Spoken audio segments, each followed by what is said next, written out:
This is Ion Hong Kong with Key. And this is Harminder, and we'll be discussing the top news for the week involving Hong Kong and China.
So we thought we'd play that video again for you, just to remind what the actual situation was for what happened to Ken Tsang, who is our guest here. Thank you for coming on the show. Thank you.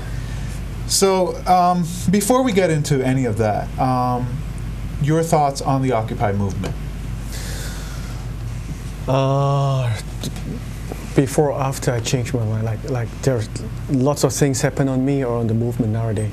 But until today, it's like past 60-something days, 60 days. It's been over 2 months, yeah. Yeah.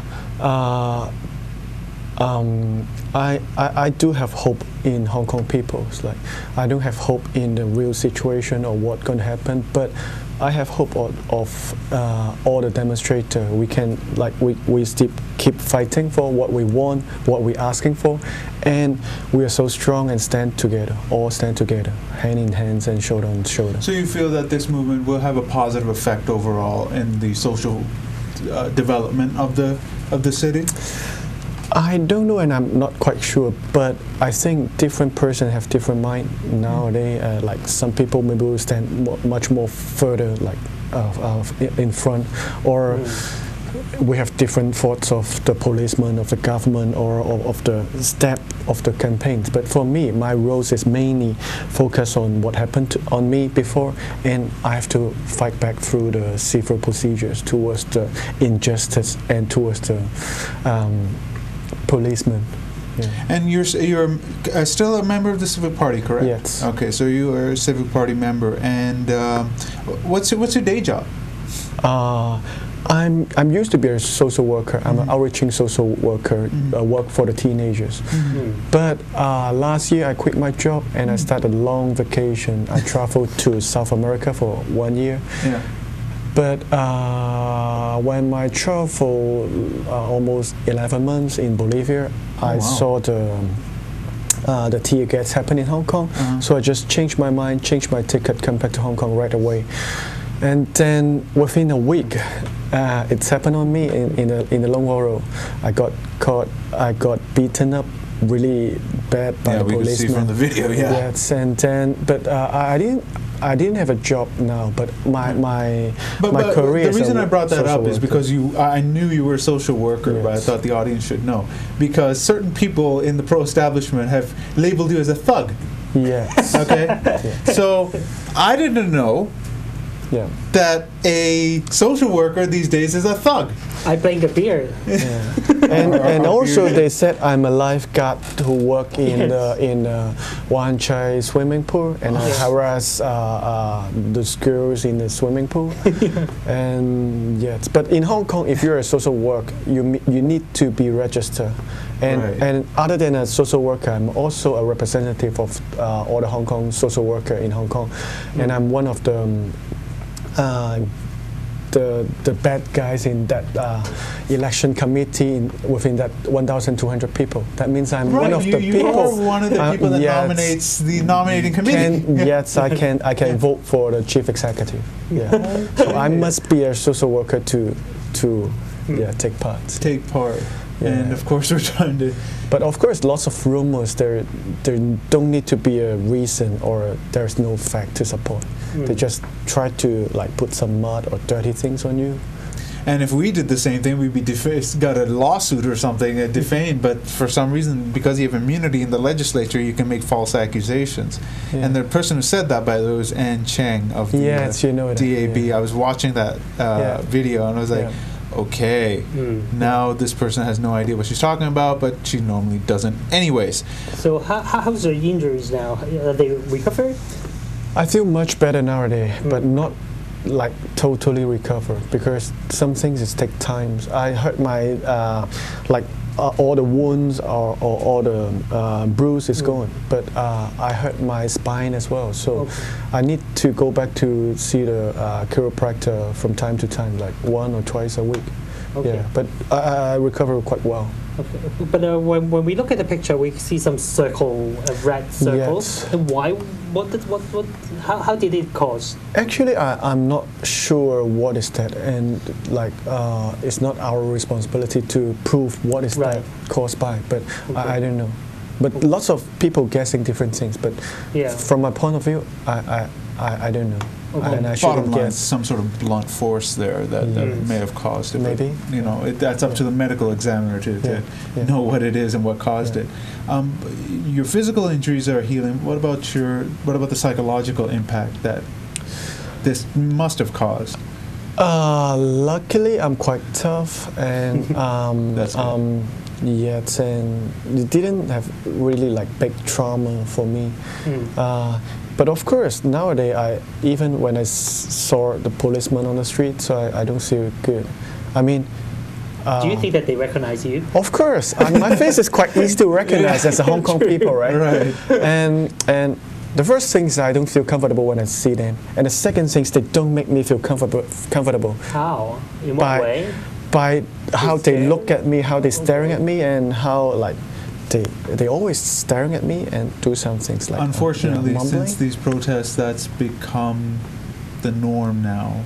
Where once the police were somebody that you could easily come up to because you thought it was a trusted member of the society, suddenly you're looking at them differently from a lot of their actions. But the thing is, and I say this every episode, is that we cannot say that all the police are like this, but a good handful have become thuggish.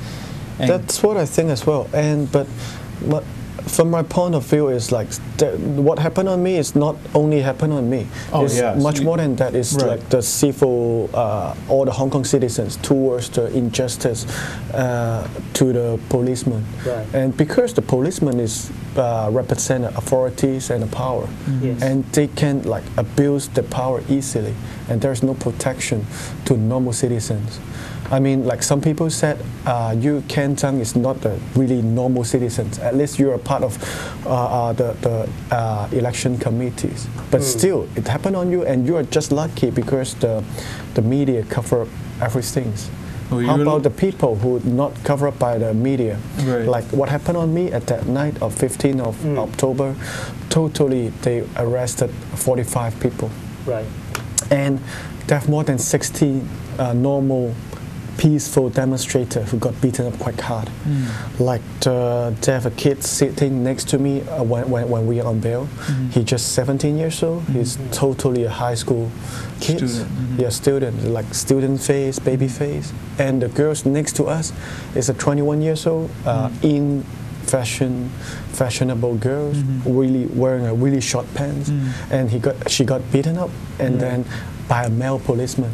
And she got dragged from on the ground, so her knees is all bleeding, scraped, and even after 1 month, you can still see the wounds, and the skin is not totally recovered by the like long legs, like the girls, like just the normal girls. We are not violence or doing anything wrong. We're just doing peaceful, extremely peaceful demonstration. Lots of us, we even not get caught inside the Long Road Tunnel. It's just on the side, inside the Timber Park. But I'm lucky I got beaten up, or I'm lucky I got a video cover. How about other people? It's extremely terrible. And I hope what happened on me, and then we can fight back through the civil procedures, through the court case. Then can help other peaceful demonstrator and happen lots of violence on them as well, and then they can fight back. Do you know that since that is in the criminal proceedings, probably we cannot talk much about that, right? So is it so much that you can tell us about the proceeding now? What else can you tell us about the proceeding? I will just let you know if you ask question. Okay. If I can talk about it. Yeah. So because before I cannot talk much is because I'm on. They are suing me. Right. I'm on under some charges, but nowadays I don't have any charges. Okay. If because you jump bail or because we jump bail and because they don't have any evidence, they cannot prove. I see. If they have any evidence which is good for them and bad for us, I'm sure they will bring us to court just on the next day. Do they say that they still reserve the right to sue you? Yes. Okay. Yes. And what they normally do. as I remember that some weeks ago that they arranged an identification parade for you. Yes. And then it seems that we gather from the news that you didn't participate in that. Is it true? Let's see how you say that word participate. Before we we didn't show up in the police station to do the ID parade in the last minute. But Right. before that, we do lots of things. And we didn't go to the police station in the last minute. It's because with our legal advice they found there's something is not normal. They didn't help the ID parade in the normal procedures, and it's not fair, and it's very unusual. So it's not good for us. We just try to protect me and try to enhance all the probability we can successfully charge them. So that's what we did.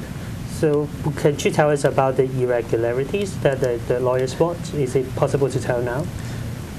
Yes, but not really in details. But what they did is not in the normal procedures, but in the normal procedures, normally they have a suspect and they then arrest him and then ask me to go, and then they will let the lawyers or me to know who is the name or some really basic information like that suspect in which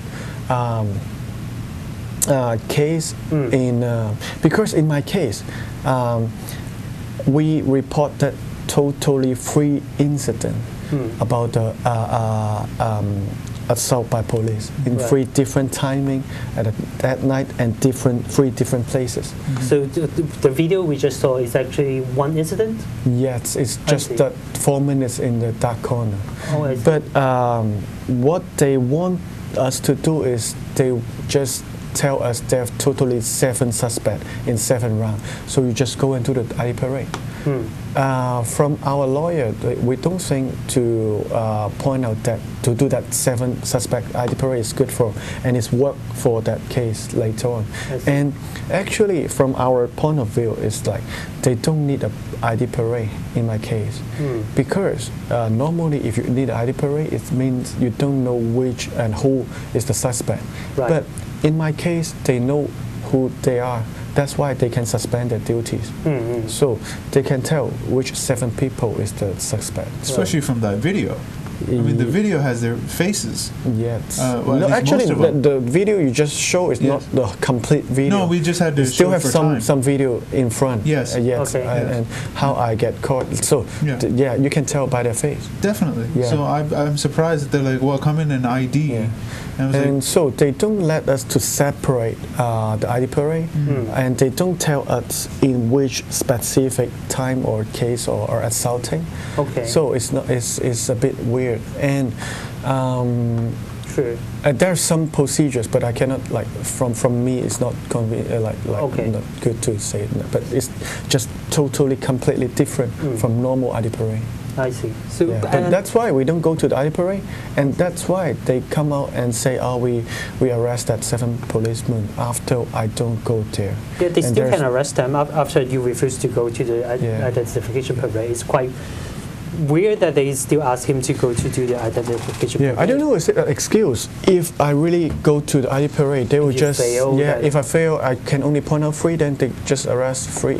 But isn't it quite normal that you cannot identify those those police officer because it's so dark and you were being beaten up. And usually, I would expect people who got beaten up they would try to fend off the attack by putting up their arms in front of their heads. And at that moment, I have pepper spray on my face as well. I see. It's pretty bad. In a way, it seems like everything. it's just, pepper spray, getting beaten. It's a little bit like torture, if you ask me. But we'll let the courts decide. Yeah, that's one of the points. Now, even though they arrested that 7 policemen, but the charges for the 7 policemen is not the charges we're looking for or we're asking for. Like people thought is based on the torture. I see. Not like now it's just you're cuffed. Yes. You're detained. Yes. You have pepper spray in your eyes, and you're being beaten without any ways to defend yourself. So I don't see how that's not grounds for torture. What are the charges now against the police? AOABH. I see. Yeah, I don't know the full name. Like normal causing actual bodily harm. Yeah, it's just a normal. Even not. The other one is like serious injuries. Okay. But can you pursue the more aggressive charges of I have no idea about that, like legal things you should ask. Have you He's an expert. Yes. I think it's only the private prosecution now. If you are not happy with these charges, then you can press for private prosecution. But it costs a lot of money. Yes, that's and why. You have to be the one who gather all this evidence. It's usually very difficult for the normal citizen to initiate. But at that stage, I think what they say is still investigate, and then they will bring it to the court, and then the DOJ will going to in charge. What they're going to charge. So the DOJ should, based on the evidence, to decide to give out what charges. Right? I think so too. Yeah. But have you ever considered now about the civil proceedings to claim against for the injuries or for the damages? Not yet. At that moment, I just focus on the criminal things. I see. Yeah. Maybe later. But I have like 3 years, right? Yeah. To do it. So should be know. 3 or more than 3 years in this case. Yeah. But for me, like now, what we have to focus mainly is on the criminal things, because it's the injustice. Yeah. Not about the compensate. We can talk about the compensate later. I see. So, being involved in these proceedings, are you able to participate at all in any demonstrations or anything, or do you have any conditions at all that you must no, nothing. adhere to? So you're still free to do whatever you like, so long as it obviously doesn't break the law, right? But all right. So that's fine. We should ask the 7 policemen, do they have any things have to be because he's not charged, he's free. Yeah, no, but it's become funny these days. What's what's arrested, what's bail, what's this, what's that. So I wouldn't be surprised if they put some condition on ridiculous condition on, so it might as well clarify. Actually, for me, I think after like few days, I think what happened to me, it's going to stop, or the policeman going to step back and think what should they do about that abuse violence. But actually, if you read the news, if you see the real situation, it's not. They don't afraid at all. It's become a larger problem around the world that the police are starting to see citizens, especially citizens that demonstrate, as the enemy, and it comes down to the training.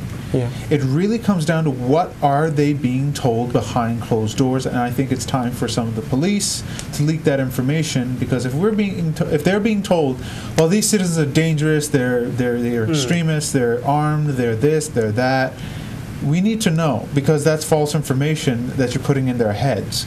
It's brainwashing in a way, and that's why when at first when this movement began, I still tried to give the police the benefit of the doubt. Then your video came out. Then I really lost respect for the police. That day, I really, really, really lost respect for the police. I still respect what a lot of them do. It's a thankless job, no doubt. Some days they have it real hard, no doubt. But really, you really lost the trust of a lot of people. Yes. But at the same time, we cannot make them the enemy, because the larger problem is really in the chief executive's office and what runs him. Yeah. Because if they're just the pawns. They're just pawns in this larger game. That's right. And we feel that the government would rather have the public, the opposition public, angry at the police instead of angry at them. Yep. So that's why we don't want to make them the enemy. We still want to make them our friends, and we have to win them in the information war. But when it comes to police brutality, when it comes to, you know, you're beating a helpless person. You want to beat people up? There's plenty of clubs. There's plenty of ways to do that. You can join MMA. You can join boxing. You can join any type of martial art. There are plenty of people that would love to fight you. But if you get a thrill out of beating people that cannot defend themselves, you shouldn't be in the police force. You're a psychopath. Okay. But do you think that you also have this kind of change of mind after this incident? Did you believe in the police force before, like other people do, or did you always know that probably they're not that good, or what kind of opinion before that? I think, of course, in our age, like, we always watch lots of a movie or TV program about how positive is the policeman in Hong Kong. I was always taught the police are our friends. You know. Yes, that's what I say. Like, we know, especially we know the police in Hong Kong take a main, like, is also a big part of population in Hong Kong. We have to, we are like top 5 population with the policemen. Yeah. The ratio. Yes. And but what those country in front of Hong Kong is not really well developing country. True. It's quite sad. But anyway, I don't think like all the policemen is bad guy. Yeah. But I mean, I don't trust the policemen. From my experience, tell me, I'm an outreaching social worker. Outreaching social worker, we always work with those teenagers. We said they're at risk. They're like gangster. They're like drugs user. It's really common to hear they got beaten up by the policeman, or they got unfair treat by the policeman. Right. But anything you heard is not your own experience, but now it's my own experience, I can tell. And not only the way they like treat me or they beat me up, also how they're handling the case, or they're handling other peaceful demonstrator inside the police station. You can see lots of things. I mean, you meet if you meet a normal demonstrator on the demonstration area, when you talk to them, you know that lots of things happen on them. Like it take a long time if you want to have your own right. Even you get a blanket if you feel extremely cold. I don't know, did you heard the story nowadays? They just turn on the fan, like huge fan inside the car park, and point at the demonstrator. I don't understand why they were in the car park then. I thought because it's too many people have to be waiting, and they nowadays they're handling the case like a factory.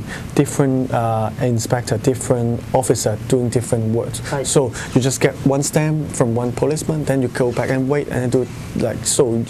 You have to line up, and they need a huge area. So they do it inside the Loft Point police station car park, and also the Wong Chuk Hang training school. So that's where they're taking the demonstrators after they arrest them, you mean? Yes. And they're turning on the fans in a cold night. Yes. It's pretty cool now. Again, Look this at me. this is the first time I heard it here, but I've heard this kind of stuff happening in other countries. Even you get some people get extremely serious injuries on the head, bleeding, and they keep for waiting for 3 hours before he go to the hospital have any official medical treatment. Yeah, it's endemic right now around the world, this kind of training. I mean, we're seeing it all the time. And if you just only walk inside the police station, you can see lots of poster, flowers, which is provided by the Blue Ribbon. Yes. Really? They're sending flowers to that? Lots of. A lot? Yeah, and even poster and encourage statement. you guys are doing good job, blah blah blah, whatever. If they shot a protester, they'll probably say you did a good job. You know, I mean, that's why I don't respect these paid. I'm sorry, these volunteer demonstrators showing up and supposedly supporting the police. You see, any type of person that sees government as mother and father, which we don't. We just think it's a system that's a necessary evil, but must be kept on a short leash and unchecked. That's how we see government. They see government as mother and father. Yeah. So when they see that mother and father is somehow being threatened, and their bodyguards out there are protecting them, they will say they're doing a good thing no matter what they do. Yeah.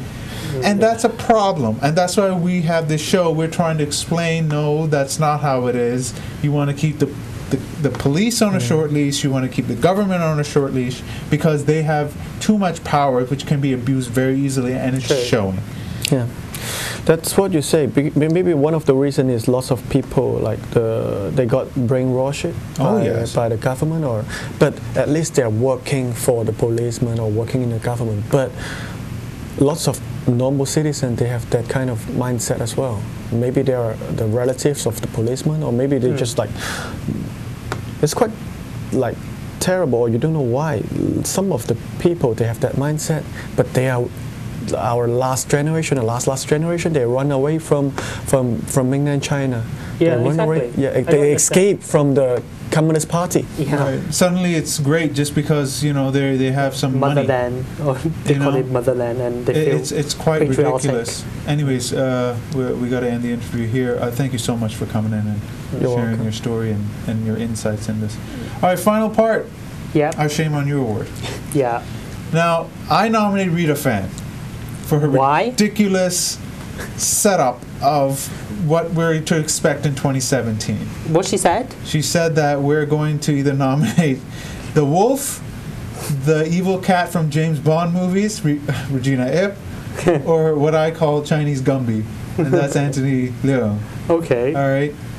All three have scandals behind them, which I find hilarious. I would call them poo, or the poo tastes like chocolate, or the chocolate tastes like poo. Oh, that's what it is. That's basically what it is. I mean, for goodness sakes, you're telling me you want me to choose between a sycophantic liar, a person who was run out of the city because of her stance on Article 23, and a guy who knew a tax was coming in on new cars, but decided to buy one just before that announcement. Can you say insider information?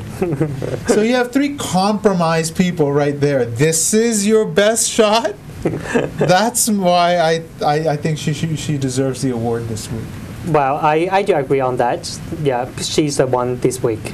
For goodness sakes. Yeah. This is going to be our choice. Yeah. Between three stooges. But anyways, Rita Fan, you have just received the Shame on you award. And next week we're going to make that clip a little better, so stick around for that. And that's the end of this show. Again, thank you, Ken Tsang, for coming in. Thank you. You're welcome. And hopefully things won't be so bad, because they probably are going to clear Admiralty and Causeway Bay next week. That's the word that's coming down, but we'll see what happens. Please, everybody, be safe. Cops, please restrain yourselves. That's the end of the show. Goodbye. Goodbye. Bye.